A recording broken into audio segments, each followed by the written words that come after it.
छत्रपति साहू जी महाराज, शिवाजी महाराज, उत्तर भारत के पेरियार रणजीत सिंह यादव, वीरांगना फूलन देवी, संविधान निर्माता बाबा साहब अम्बेडकर, बहुजन नायक मानवर काशीराम साहब, ऐसे समस्त मूल्यवासी बहुजन समाज में जन्मे मैं महापुरुषों का हृदय से वंदन और अभिनंदन करता हूँ।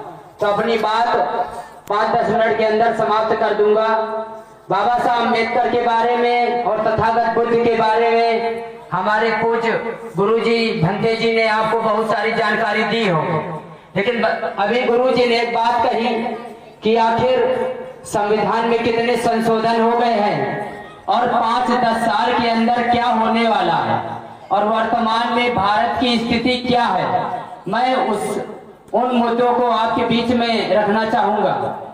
तो यहाँ पर जो मंच सजा हुआ है, ऐसे मंच पूरे भारत में सांस्कृतिक या वैसे राजनीतिक सामाजिक बहुत सारे बहुजनों के मंच सजाए जाते हैं और पूरे देश में बहुजन महापुरुषों के इतिहास की जानकारी बताई जाती है। ये जो कार्यक्रम यहाँ पर हो रहा है, ये यहाँ पर ही नहीं बल्कि पूरे भारत में हो रहा है। तो सबसे पहले मैं ये कहना चाहूंगा कि हमारे लोग अभी 6 दिसंबर को परिनिर्वाण दिवस था बाबा साहब का, और हमारे लोग बाबा साहब अम्बेडकर के परिनिर्वाण दिवस पर झूठी मूठी कैंडल जलाते हैं और घड़ियाल के आंसू रोते हैं, और उसके बाद फिर 14 अप्रैल जब आता है तो डीजे लगा लेते हैं और शराब पी लेते हैं और नारा लगाते हैं, बाबा तेरा मिशन अधूरा और हम सब मिलकर करेंगे पूरा। क्या बाबा साहब अम्बेडकर का मिशन जयंती मनाने से या परिनिर्वाण दिवस मनाने से पूरा होगा? अगर पूरा हुआ होता तो हम लोग साल में 12 बार जयंतियां मनाते और परिनिर्वाण दिवस मनाते। लेकिन आज वर्तमान में 2021 का आंकड़ा है कि संविधान में 131 संशोधन हो चुके हैं, हमारे लोगों को जानकारी नहीं है, और हमारे लोग नारा लगाते हैं, बाबा तेरा मिशन अधूरा और हम सब मिलकर करेंगे पूरा। क्या बाबा साहब अम्बेडकर का मिशन यही था कि बाबा साहब अम्बेडकर के संविधान में 131 संशोधन हो गए? हमारे लोगों को जानकारी नहीं है।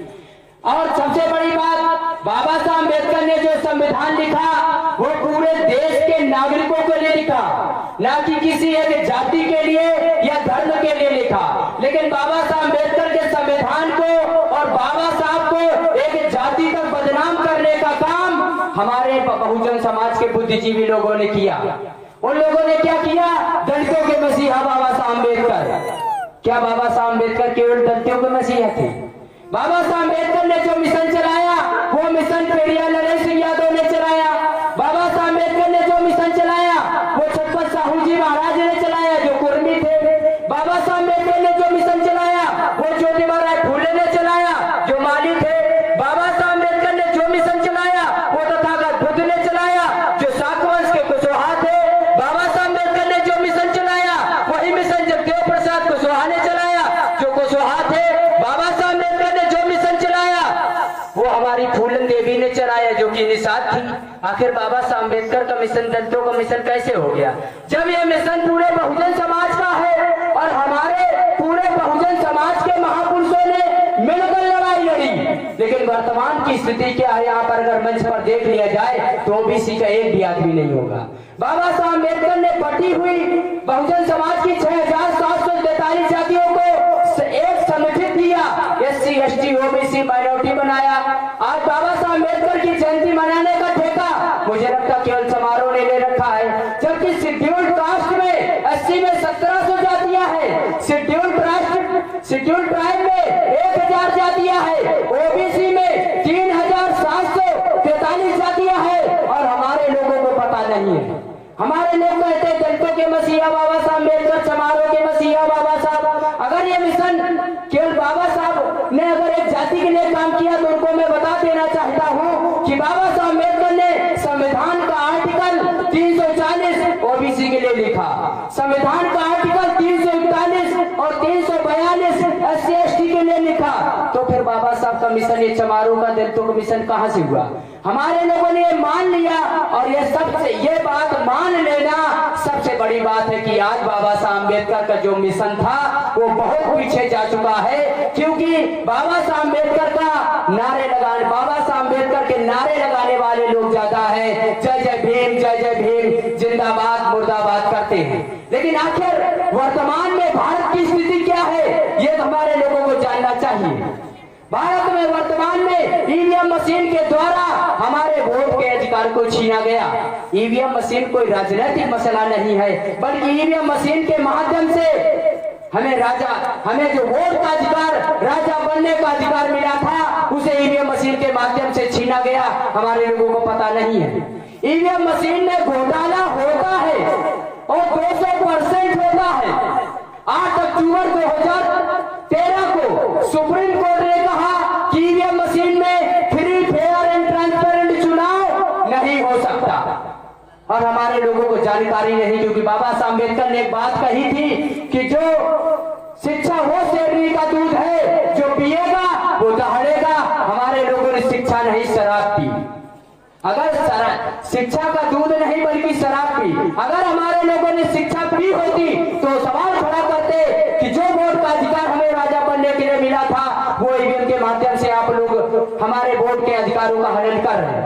पूरे देश में अभी 1-1.5 साल पहले भारत में गंभीर स्थिति, ईवीएम के माध्यम से वोट तो छीने जा रहा है, उसके साथ देश में एनआरसी लागू की जाएगी। कि आपके पास 50 साल पुराने कागज हैं?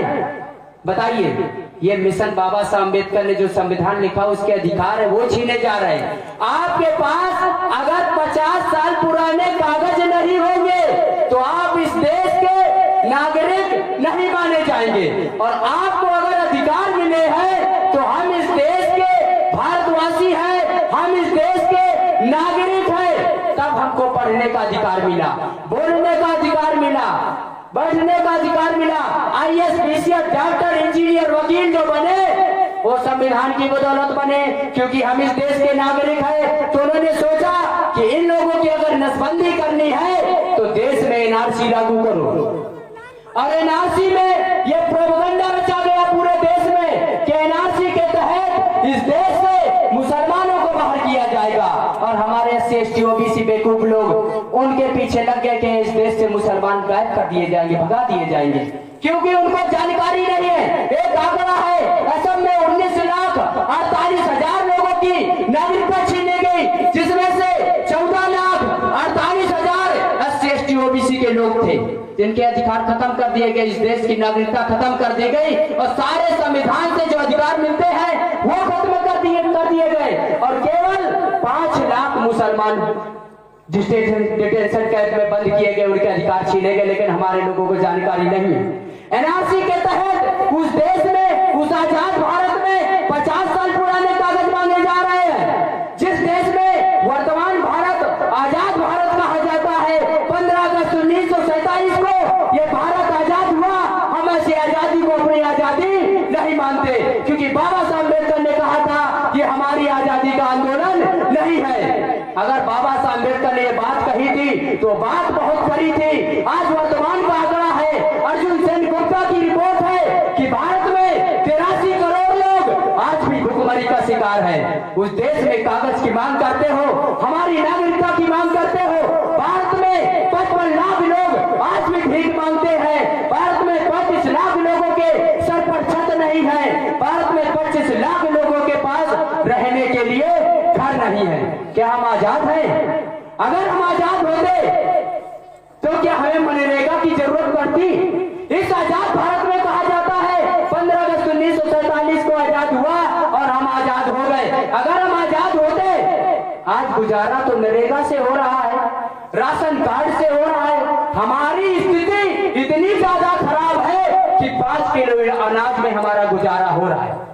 और इस देश में कागज की मांग करते हो, जिस देश में आज आधार कार्ड बनाए गए, जिसमें से 90 से 95% आधार कार्ड आज तक सही नहीं हुए, आप उस देश में कागज की मांग करते हो। उन लोगों से कागज की मांग की जा रही है जो इस देश के मूल निवासी है, इस देश के रहने वाले हैं, इस देश की विरासत है। हमारे पुरखों ने जंगल काट काट कर जमीनें बनाई, आज हमें इस देश से बाहर निकालने की बात हो रही है। क्या आपको जानकारी है? ये हमारे लोगों को जानकारी नहीं। कितने लोगों को जानकारी है एनआरसी के बारे में?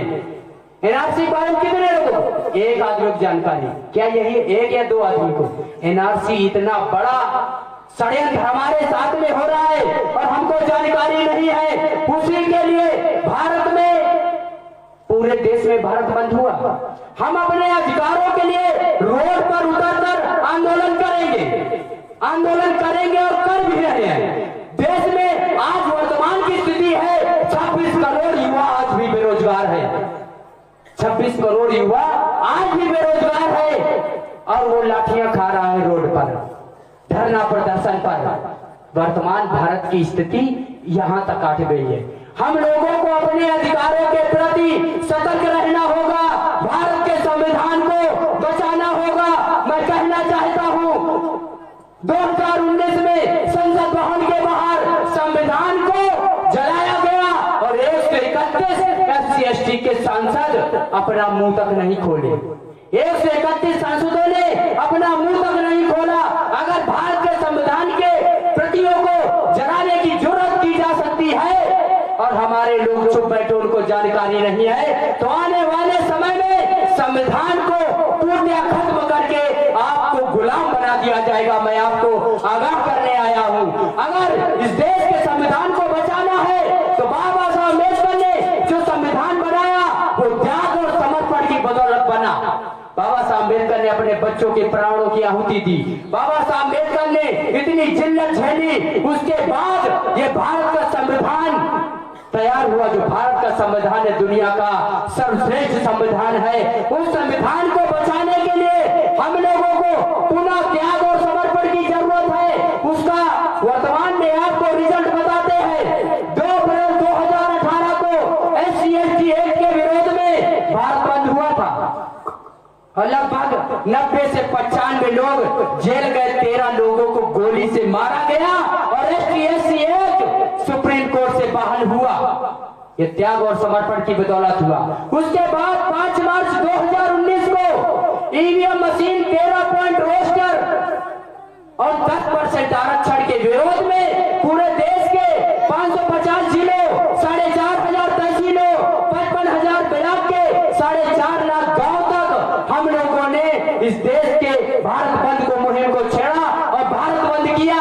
जब हम लोगों ने कानपुर देहात के लोगों को इकट्ठा करके 12 जोड़ में भारत बंद किया तो यहाँ के प्रशासनिक अधिकारियों ने हमारे लोगों के ऊपर लाठियां बरसाई, गोलियां चलाई और मैं अपने 16 साथियों समेत जेल गया। 1 से 1.5 महीने जेल में रहकर आया और मेरे जेल में रहते सुप्रीम कोर्ट के द्वारा 13 पॉइंट रोस्टर को बहाल करवाया गया। ये हमारे अधिकारों की बदौलत है कि जिंदा कौमें अपने अधिकारों के लिए लड़ती है। बाबा साहब अम्बेडकर ने, काशीराम साहब ने बात कही थी कि जब सड़कें सुनसान होती है तो संसद आवारा होता है। आज वर्तमान में भारत का मूल निवासी सोया हुआ है और सड़कें सुनसान है और संसद आवारा है। बाबा साहब अम्बेडकर ने बात कही थी, राजनीतिक आंदोलन और सामाजिक आंदोलन में भाग न लेने के कारण अनपढ़, गधे, गवार, अत्याचारी, बलात्कारी जैसे लोग हमारे ऊपर शासन करने लगते हैं। आप वर्तमान का आंकड़ा उठाकर देख लीजिए, नरेंद्र मोदी, योगी आदित्यनाथ 1 नंबर के अय्याश, अत्याचारी, बलात्कारी लोग हैं और हमारे पढ़े लिखे IAS-PCS के ऊपर अन्याय अत्याचार कर रहे हैं, भारत की जनता के ऊपर अन्याय अत्याचार कर रहे हैं। उसके बाद NRC के लिए 29 जनवरी 2020 को पूरे देश में भारत बंद हुआ।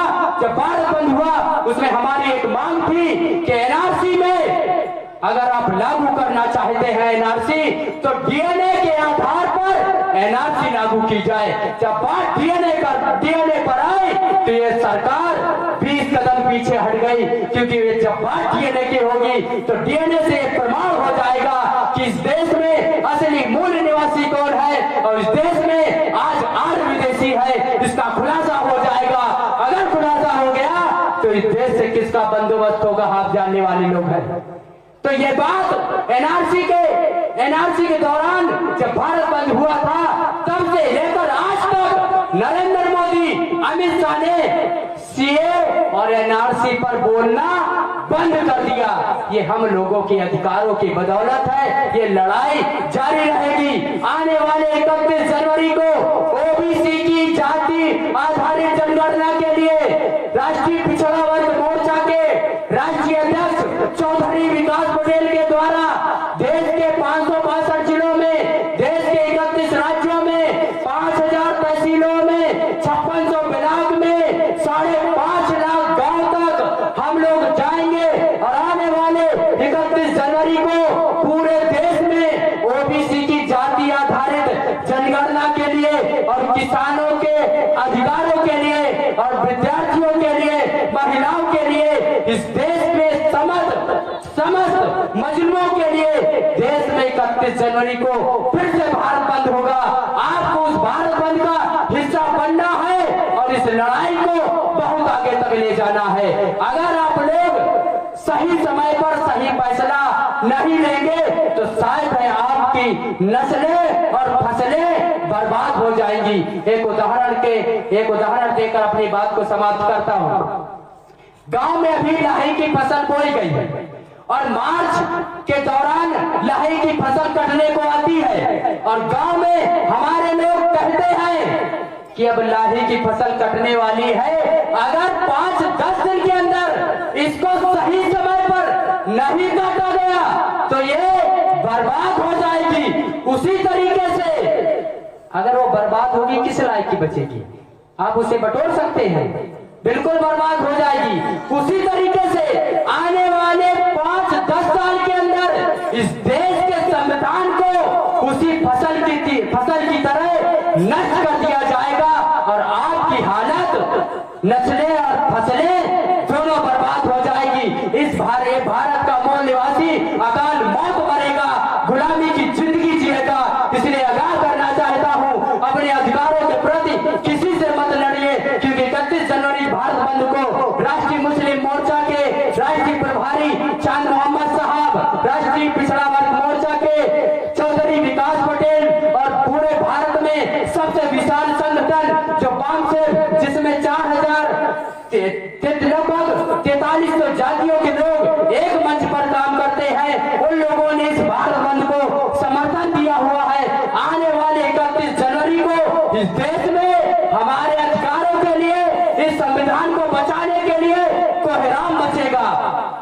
अगर आप लोगों ने साथ सहयोग दिया तो इस देश के संविधान को बचाया जा सकता है, नस्लों को बचाया जा सकता है, नहीं तो आपकी नस्लें तबाह हो जाएंगी। ऐसा भी हो सकता है कि आप अगर भारत बंद के दौरान रोड पर उतरते हैं तो आपके खिलाफ मुकदमे लगाए जा सकते हैं। तो आप लोग मुकदमों से मत लड़िए। मेरे खिलाफ इस उम्र में इस सरकार ने 6 मुकदमे लगाए हैं। 3 बार मैं जेल गया, तब मजबूरन जाकर के बाबा साहब अम्बेडकर ने जो संविधान बनाया उसका पूरा पालन करने के लिए मैंने वकालत शुरू कर दी, क्योंकि भारत का संविधान, भारत का कानून हमारे बाप ने बनाया है। हम हथियारों से लड़ने वाले नहीं, हम कलम की ताकत से और संविधान की बदौलत, संवैधानिक अधिकारों की बदौलत संविधान के मानने वाले लोग हैं। हम अपने संविधान की ताकत से बदौलत ये लड़ाई लड़ेंगे। आप लोगों ने अगर साथ और सहयोग दिया तो लड़ाई जरूर जीतेंगे।